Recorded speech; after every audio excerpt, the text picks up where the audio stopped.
Hello and welcome to another episode of Leaders of Transformation. Today we're going to talk with Alayna Aiken, who is a full-time high school teacher, and she's also the founder of Kenya Gather. And I heard about Kenya Gather through Jenny Lopez and Alayna through Jenny Lopez, and Alayna was invited to be part of an I Am Peace conference, which I was also part of back in the fall of 2020, a few months ago. And she was talking about what she was doing. Kenya Gather is a nonprofit that establishes education and vocation projects in rural villages in Kenya, helping women to learn employable skills that offer them a hope and a future. And so when I heard her story as she shared in the IMP's conference, I just knew that I wanted to have her on this show as well. And this is her first interview, I believe, on a podcast. And so I'm excited to be the first one to get to interview her on this amazing initiative that she has. So, Alayna, welcome to the Leaders Transformation. Thank you. And thank you for making my first time delightful so far. It's not over yet. No, hopefully it will be a lot of fun. I'm sure it will be. So you're very welcome. Well, so let's talk about how a little bit more about yourself and how you got inspired to start this, going from a teacher to, you have some transferable skills that you didn't know were going to come into play. So tell us that whole really cool story. Well, I think for me at this point in my life, it's like looking at back and seeing how God had ordered things. And when I was in the middle of those things in my life, I couldn't see what sense they made. So as a little girl sitting in church, I was listening to missionaries talking, and I'm like, I want to be a missionary overseas. I want to be in Africa somewhere. Like, this is what I really feel called to. And then life happens and you go in different directions, and you're not in an environment that really supports or encourages that. And I grew up in a home that I learned to sew in, and so like that's in the back of my head. And then I decided I was going to marry a missionary, but they all ran faster than I could chase them. And then I ended up marrying a high school teacher, and I shared with him these big dreams I had, and he's like, "That's nice. That's not me." And eventually he's like, "You kind of married the wrong guy for this." And I was like, "Oh, there goes my dreams. Like, I'll just stay home and take care of our children." And then our children got old enough and went to school. And I was like, this staying at home thing without children at home is boring. So I started substitute teaching at a school, realized I liked high school. I didn't like it when I was in it, but I liked it as an adult.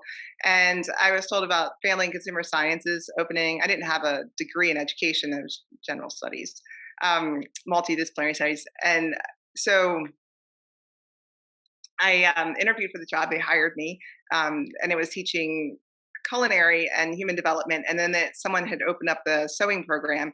And then I got told I was teaching that. And I was like, I don't want to. Like, I need something academic. And sewing is just not academic. And I got told, too bad, you're teaching it. And so I dived into it after I got over myself and realized that there's something extremely brilliant and academic about sewing. Like, it is creating the highest order of thinking. And I was hooked. I was just like, this is fascinating. I love watching the light bulbs go off in the kids' minds. And I'm like, this is what I was supposed to do all along. Who knew? And then our church went on a mission trip to Kenya. And I told my husband, we're sitting here in church and I'm like, we're going to go to Kenya. And he's like, no, we're not. You can go. You're more than welcome to go. I'll support every dream you have, but I'm not going. And so I went, and it was there that I saw a bunch of broken sewing machines in a corner, and it just broke my heart because I'm looking at the situation with the women, I'm looking at the culture and how hard it is on them, and I'm looking at what creativity can do. I love being creative, and I was thinking creativity would really elevate them out of their circumstances in creating and sewing, and then even being an entrepreneur. And all this stuff was churning in my brain, especially with a career and technical education background. And it just dawned on me, like, I need to be here teaching these women to sew. So I called my husband and said, can we live in Kenya for the summer? He's a teacher. I'm a teacher. This would work out. We had 2 teenagers. And he said, yes. And I'm like, are you serious? And I hung up the phone as fast as I could because I was afraid he would change his mind. And he didn't. And we did it. We lived there for a summer. And I was fascinated. I just felt like I was in this place where I belonged. And he did not.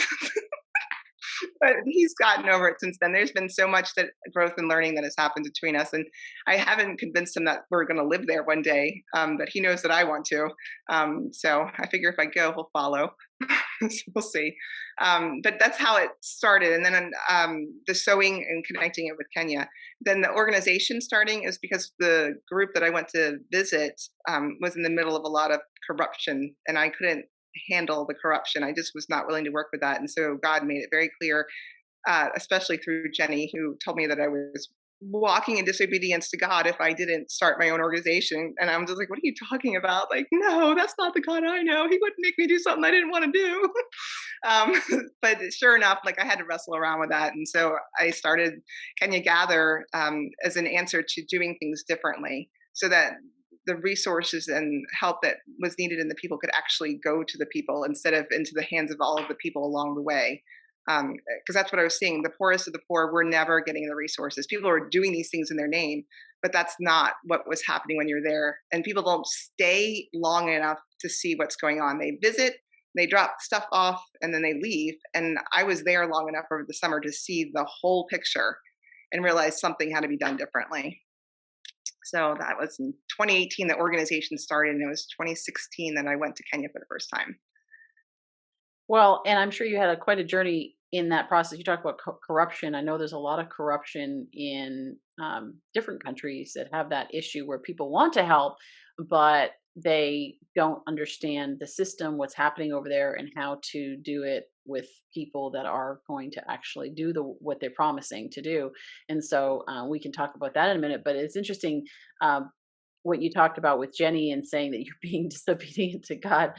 Um, it's funny because sometimes our dreams, and I've noticed this in my own life and other people's lives, we have this dream when we're young. We say, okay, this is what it's going to look like. And we put it all together. And sometimes that is how it turns out. But a lot of times it's not. It actually turns out differently, but it is the fulfillment of our vision and our dream. And it's like, careful what you wish for, because, when you get it, you might not recognize it. Or you be afraid because it's such a big, such a big project. It's one thing to think about. It's another thing to actually say, okay, you're actually going to do this. And you're like, wait, what? So that's really, it's really interesting. Now, like I was starting to talk about, this idea of starting an organization there. Um, how did you do that? Like if somebody was listening, and I love your story because it wasn't like this was your background. You didn't have a background in nonprofit. You didn't have a background in doing all this stuff. Like you literally went in somewhat cold, other than a summer time that you spent there.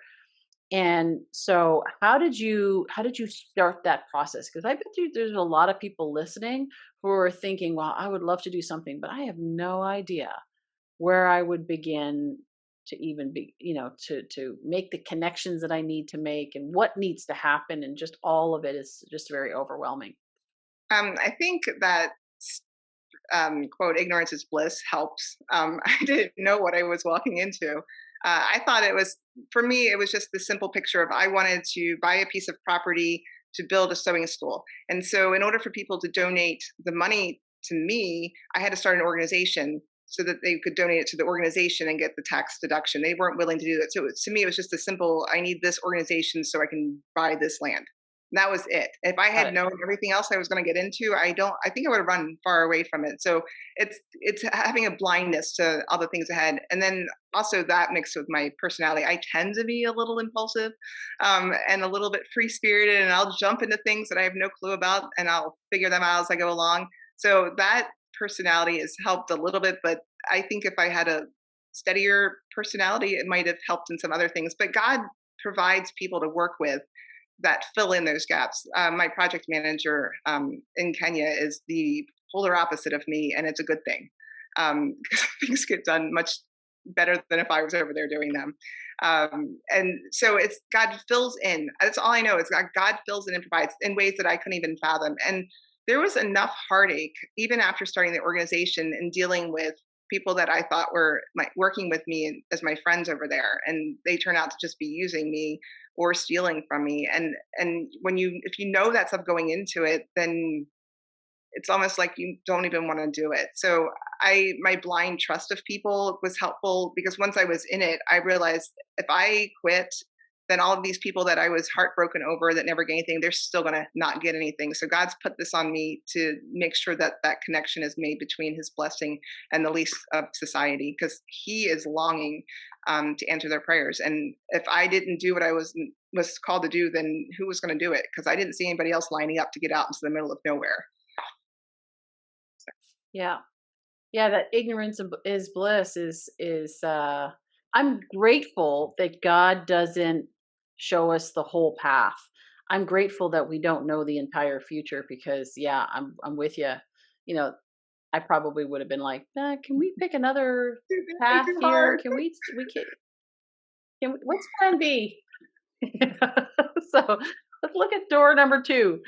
So, but here you are, and you've learned so much in the process. So tell us a little bit more about what you're doing. You mentioned about building a sewing school.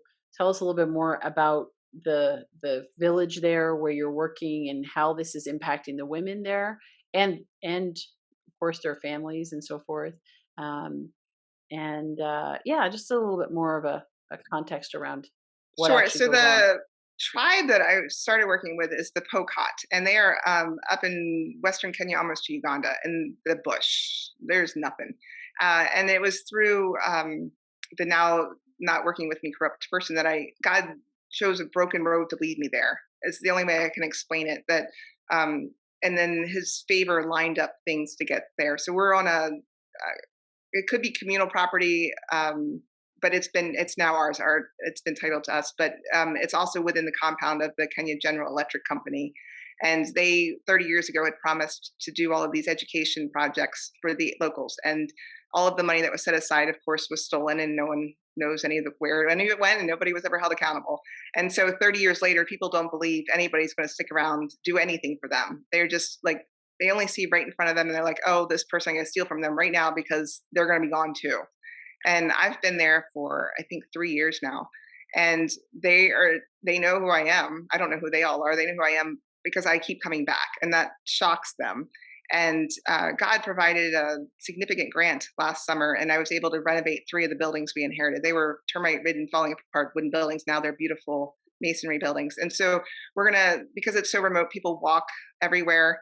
We're going to have a dormitory for the women to come and stay in. It's also a sanctuary. The women are, it's a polygamous culture, and the men are often given to drunkenness and are very abusive to their wives. And they marry young, 12, 13, 14 years old. And so a girl doesn't know anything when she's forced off into marriage, traded into marriage for animals.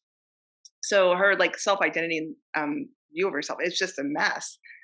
She's only told she's less valuable than the animals, and that her job is just to make babies.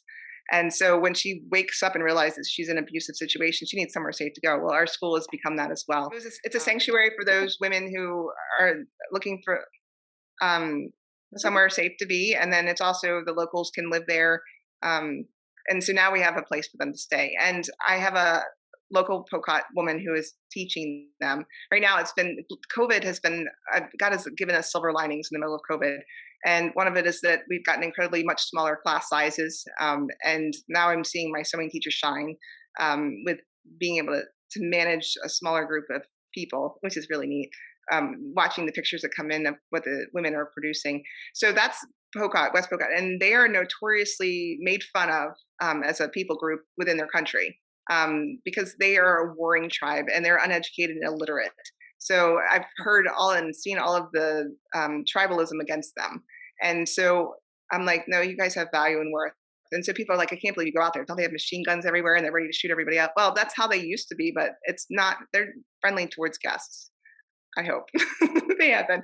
And so that's one tribe. And that's where all my effort and heart was supposed to stay, again, because I'm thinking small.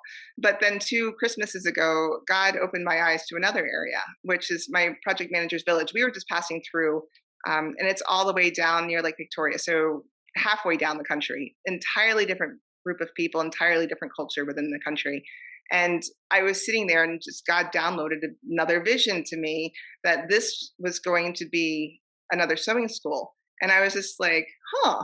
And then it was also, this one's going to be easier. So this is like your second child, but it'll be much better behaved because your first child's got nothing but problems and you're not leaving them, you're sticking with them until they get straightened out. But this one's going to be a sweet spot for you. And I was like, okay, I'll take a sweet spot. And so I had a friend with me who donated the money for 6 electric sewing machines instead of charter ones. So that was an exciting change. And now every single day, they were not allowed to meet during COVID. And so I didn't get told that they were sneakingly meeting during COVID because they wanted to learn how to sew. And my project manager's mom was a trained tailor. So she's been taking over. She retired from being a social worker and now she's taken over and has another teacher with her. And they are teaching the women in their village how to sew in one of her tiny little guest house. Like they all cram in there and are learning to sew. And it's to make school uniforms that they can sell and then make money off of. And so it's like God is doing these things in 2 vastly different cultures in the same country. And I'm like, okay, which village is next? Like, where are we going to? Like, I can handle another culture. This is fun.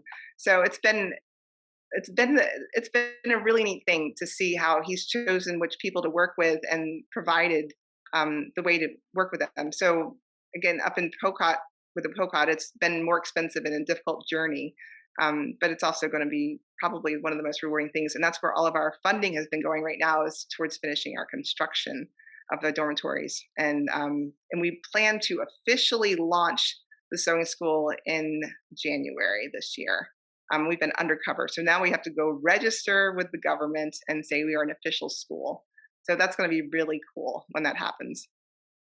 And what does that allow the women to do once they learn how to sew? They can earn an income from that, right? And what can they sew? Like, what are they learning to be able to make?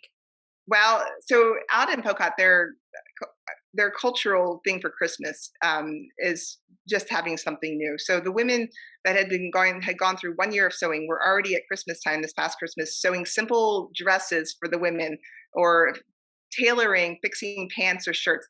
Kenya is notorious for its secondhand clothing. So you get like all of these clothes, they'll buy something and it doesn't fit. So then they want someone to come and fix it. So they'll get paid like 50 cents or a dollar to tailor something. Well, that 50 cents or a dollar will feed you for a day. So it's pretty significant. That area is also not really interested in education, but it's the law that children go to school. So the men are not providing for their children to go to school. So the women often want something better for their kids. So if they're earning that money, then they can earn the school fees. I think it's like $40 a year for school fees. And then they have to have a uniform, which I think costs $20. So it's not a lot of money to us, but it's a lot to them. And so they're sitting there sewing and something for somebody, getting some money out, a little bit of money out of it. It's been very, very cool. And then the school uniforms are going to be a big one because right now, if you send your child to school, you have to drive 2 hours away to get a school uniform. So you have to have the money to go get the uniform and then travel and then buy the uniform. And then it's terrible. So we're going to put a stop in that. And we Wow. also, it's not just sewing either. We plan to teach them some agricultural skills. We have 5 acres of land with option of getting 20 more. We've been promised 20 more. So we're going to see how that works out. But in that 5 acres land, we're going to teach them how to raise chickens and sell them as well. So that you can leave our school with knowing how to take care of and make money, take care of yourself and make money. So That is awesome. I love it. So how did you build you mentioned about their trust in you. How did you build that trust in them beyond simply coming back? But you kind of have to get integrated into their community. What are some of the ways that now you did that? that's an interesting journey because the general notion thought is like, this is a Mzungu white person coming into our culture and we're just going to figure out how to steal from them because they're not coming back anyway. So then how do you combat that? And it was coming back, but it's also how I treat them. Like I give out T-shirts all the time with my logo and I screen print them myself. I learned how to do that because I was like, I'm going to save money. So I screen print them myself. Anyone that's involved in our school, they have a Kenya Gather T-shirt and they wear them with pride. It became like a really cool thing. Like something's going to happen when she's here. And oh my gosh, she came back and there's more machines. And oh my goodness, she's building into this thing. So they saw it little by little. There is definite language issues there, but there's enough people that speak English. The other significant thing was that I'm in good with the area chief. He's about 2 years away from retiring, and he's looking at his legacy, and he wants to have education be part of his legacy. So he's helped bring a high school to the area, and an elementary school, and it's poorly attended because they still don't value it, but it's something there. And then he sees what we're doing, and he's paved the way. He's torn down obstacles for us, and because he's a bit of a bully. He's a big, strong man, and he's like, "This is the way." And I'm like, "We can't be that gruff with people," but he does, and he gets what we need done. And then one of the other things that made people take us more seriously, which is so not something I would have thought of, is when we resolved the water issue on our compounds. I can't tell you all of my secrets that we have because if it ever got to Kenya, I'd be in trouble. But we figured out how to get water uh, permanently in the area, and we built a 3-story water tower. And so anybody who goes by sees this 3-story water tower, and they marvel, and they're just like, these people are serious. Like they're serious. They're not complaining about anything. They're fixing problems and resolving these issues. So just building something. And then also our buildings. I designed our houses, and I kept them in simple on the outside, but I designed the floor plan. So people are like coming in and marveling at the beauty of these houses because there's nothing that beautiful down, and they're so simple. They're just simple houses, but they're just not used to that kind of beauty. So they're like, wow, she's very serious. And then they start thinking that we're like loaded. And I'm like, no, I just really know how to save money and make things stretch. So those things have helped endear and cause respect to us coming in. But the issue is that there's a lot of warring in this tribe, and they love politics, and the pastors there love to get involved in the politics. And so it creates a big mess, and they fight over who owns you and whose church you're going to go to. So I endured all of that. And I got to the point where this is so sad. I got to the point where I was done. I'm not going to church anymore there because it becomes a very political thing. And the pastors in that area are very interested in showing of wealth, and they are the ones that are stealing from the women, the poorest of women, and they make them line up and give them all of their money. And I'm just like, I can't be part of this anymore. Like, we're gonna have to create something different within our gates. Like, our gates are gonna be a sanctuary. And so being on our property has become church instead of trying to navigate all of that. And once I started doing things without the help of the locals, things started getting done because their culture is such that they put their hands in the middle of everything and take all of the money and nothing gets accomplished. And so they've been begging to be on our school committee, which I don't have. But the school committee is the group of people that take all of the money, divvy it up themselves, and then do something little with what's left over. And I'm like, I'm not playing that. We are going to do something big, and nobody's getting any money. So that's how I've had to navigate that, and just let Alayna do what she wants. Leave her alone. She gets things done. Just give her a piece of work. And I think that's helped a lot too. It's just getting stuff done despite them. And then they're all excited about and wanting to partake in it. I mean, the pastors are coming to me now like, okay, when's this officially opening? Because I want my women to come here and stay here too. So they've come on board after I had to make a stance about how I was going to do things and not get tossed around as much by them. Well, yeah, and if they don't know any different and they've never seen any different, then how could they actually create anything different? So they're just operating from the pattern of their own experience and what they know. So when you start showing them a different way of doing things, it gives them the opportunity to come on board or not. Yeah, I think about your simplicity, and just like you said, ignorance is bliss. I'm just going in and just doing my thing, and you're transforming lives there. You're transforming villages, and not just one village, but now multiple villages, and who knows where that goes from there. It's just pretty awesome. So what have you learned for yourself? Like, what's been the biggest lesson for you during this process? I think the biggest lesson is that God will do what he wants to do. And I can stop fighting him on it sometimes, or I can just comply with it or just go with it, or it might feel like I'm naively, blindly following because some of the stuff I do doesn't make sense. People don't understand it, and I have to stop listening to what everyone else around me would say, and because it's crazy.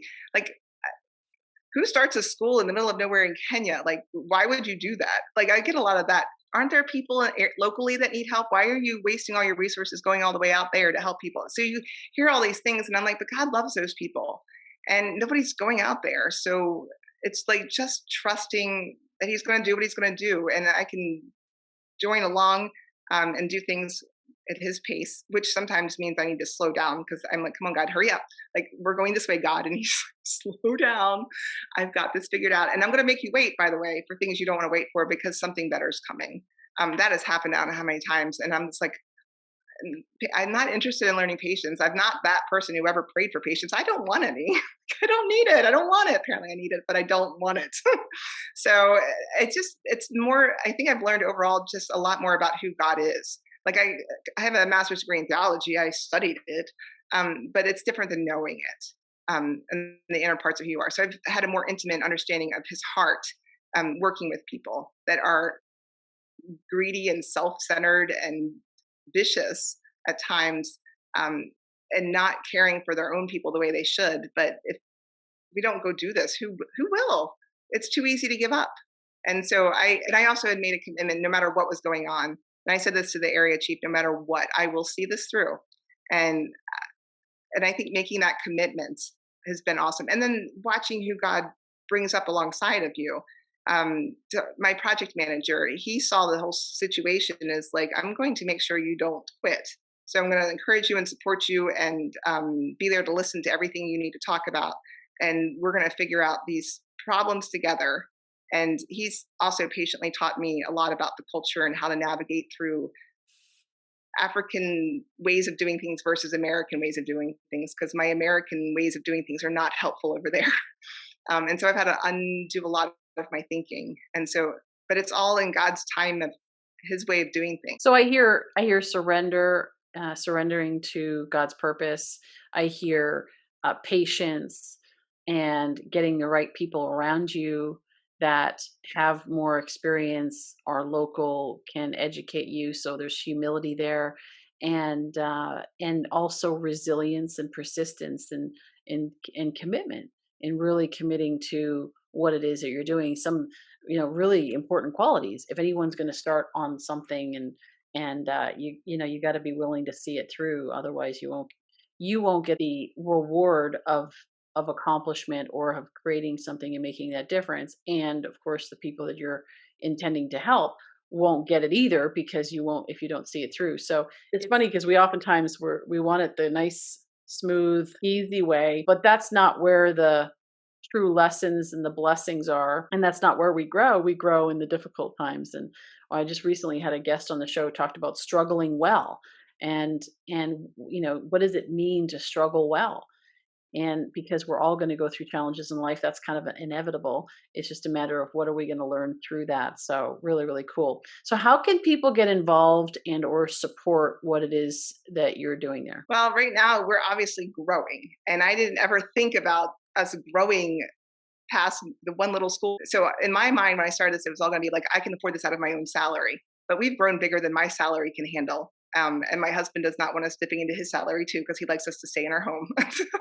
I'm strapped financially from giving so much to this. So I'm looking for people that would be willing to partner with us financially. The website's got monthly donors set up, and your money goes directly to the people, the projects that we're doing. There's no overhead costs or anything in the organization, because I take care of it. You're not ever paying for an airplane ticket. Like, I do all of that myself. So I keep it very separate, so that whatever you're doing is donating. And I've shown people specifically, here's what I need. I did this with the Rotary Club. I need 3 more bathrooms to finish this. And so they gave me the money, and I'm like, and here's pictures of the 3 bathrooms you just bought. So like, it's very, very transparent and open. Like, this is the money you're giving. This is exactly where it's going. The other part of that is not just the construction side of it, but as we register as an international organization there, and then have schools there registered there, we have to pay the minimum salary required by the Kenyan government, which is, I'm not quite there yet, but it also comes with paying for taxes and benefits as well. So it's going to almost double what I'm paying my salary people now. Theirs all under the table, so they don't pay taxes for it, and they're just grateful to have something. But my salary is going to have to double. And so right now I'm making the ends meet, but by January my output needs to double. So any monthly partnership would be brilliant. And one-time donations are awesome. They go right to construction. And we're going to be building the second sewing school. I've got the land purchased for it. And the building is going to probably cost about $150,000 for what I've designed in my head, because it's going to be not just a school building, but it's also going to be a place to manufacture school uniforms at a higher level than what I can do out in Pocot, because this is a much faster learning, more skilled group of women, and they want this in their village. They want to be the premier uniform production in Kenya. And so those are the big expenses that were coming. And I can't even imagine, I can't think past those two things because I know beyond that, like, I don't know, there might be like 10 schools 10 years from now. I don't know how God's going to pace all these things out, but those financial partnerships are huge. I am just in awe every month. My church supports what we're doing. They send a check every month, and I just am in awe. Like every month, like my church is faithful to this thing I'm doing. Like it just puts me in awe. And then I have like 4 other monthly sponsors, and every time the money comes in, I'm just like in awe. Like this thing's really, people love what's happening, and they follow me on Facebook. You'll see all the time all of the updates that are happening. So it's Awesome. actually making a very powerful impact. Yeah, and you know what? People do want to be in support of things. Like people are naturally, they generous. They are. Now, Mhm. obviously, if they're lacking in their own life, then that may impact that. But naturally, people do feel good. And I know that one of our other guests that we had on the show last year, Wendy Steele, who started a company or an organization called Impact 100, and they've given over $80 million to grants in countries all around the different, you know, around the world and so forth. She actually is very interested in this concept of generosity, and she was studying the science behind it. And actually, when you are generous and you are cheerfully generous, it actually um, it actually gives you that uh, oxytocin, that hormone, that happiness hormone, and combats cortisol. So it actually is healthy. It is good for you to be generous. So people do want to be generous, but there's also the other side of this, and I was recently reading a book by Lynn Twist called The Soul of Money, and she does a lot of work with indigenous people, and she also is had been working on the Hunger Project for many years, and going to places in Africa all around the world and working with local communities and making things happen. And what was really fascinating is a lot of times people in West, in the West here, we assume that they just want money, but actually what they want is partnership. And they don't want the handouts, because just simply giving aid itself and just handing them money or handing them some food doesn't really equip them long term. And a lot of it does go into the corrupt system, and they don't get it anyway. But they want partnership, and that's what you're offering them, is partnership. Is let me not just give you a handout and saying, oh, you poor thing, you need some, let me help you out because I'm better off than you. But you're actually coming alongside them and saying, how do we figure out this solution so that they can be self-sustaining? And that's really, really important. So from a longevity standpoint and long-term impact. So really, really awesome. Thank you so much, Alayna, for what you're doing and for sharing a little bit about your passion here today. I would encourage our listeners to go to kenyagather.org. We'll also have, you mentioned about the Facebook page. We'll also have the links in the show notes on the leadersoftrandsformation.com, where you can find out about what they're doing, and connect with them on Facebook and different the different platforms and so forth. But yeah, check it out. See what they're doing, and if you feel led and inspired to support it, then support it. If you feel led and inspired to get involved, reach out to Alayna and find out how you can get involved. I'll bring you to Kenya with me. Anyone who wants to go. My beautiful house There you there. go. There you go. Exactly. That would be fun, right? And so, get involved. And also, if it inspires you, those of you that are listening, if it is inspiring you to do something, you have an idea maybe that you have shelved for a while, or something that just keeps percolating, maybe you just start bringing that back off the shelf, and start looking at that and saying, if I were to do it, how would I do it? Where could I start? And just start somewhere, because transformation happens just one step at a time. It's actually starts with awareness of a need, of yourself, of a need, or it's that awareness. And then it's the commitment to do something about it. And then there's the follow through action. So it's just one step, another step, another step. And so, and Elena is a great example of that, because she's just like, I don't know, I just did this, and then we did this, the next right thing, and the next right thing, and the next right thing. And so I think there's great lessons in that. So yeah. You don't have to see yourself as this great leader either. I don't see myself like that. So I'm kind of humored at the like, here, come do a podcast on transformation leader. I'm like, I'm not really that much of a leader. Like, I'm just me. And so, like, if you are trying to have that mindset that you have to be this leader and have all these qualifications mentally, like, that doesn't even matter. Like, I still don't see myself that way. That's intimidating, right? Ooh, I Yeah, need to have all these, these experiences as a leader to do this. No, you can, just go just, I mean, serve. just serve first and trust the process. Yeah, absolutely. And just to be clear, even with this podcast, like the operative word is transformation. How are you creating transformation in the world? And you certainly are, and in your own way. And man, if we just a little bit here and a little bit there, we don't have to change the world. We don't have to take the world on our shoulders and this, and think about how we're going to change all of it. But if everybody just does a little bit, we can make a huge impact. And that's the whole premise of the Leaders of Transformation, is inspiring the difference maker in the world changer in everyone. So again, Alayna, thank you so much for being here. We appreciate you, and thank you to our listeners for being here. Obviously, this is why we do the podcast, so we can inspire and encourage you. If there's anything that we can do to continue to support you along that journey, let us know. Of course, on the website leadersoftransformation.com, we have over 375 you know uh, people that I've interviewed.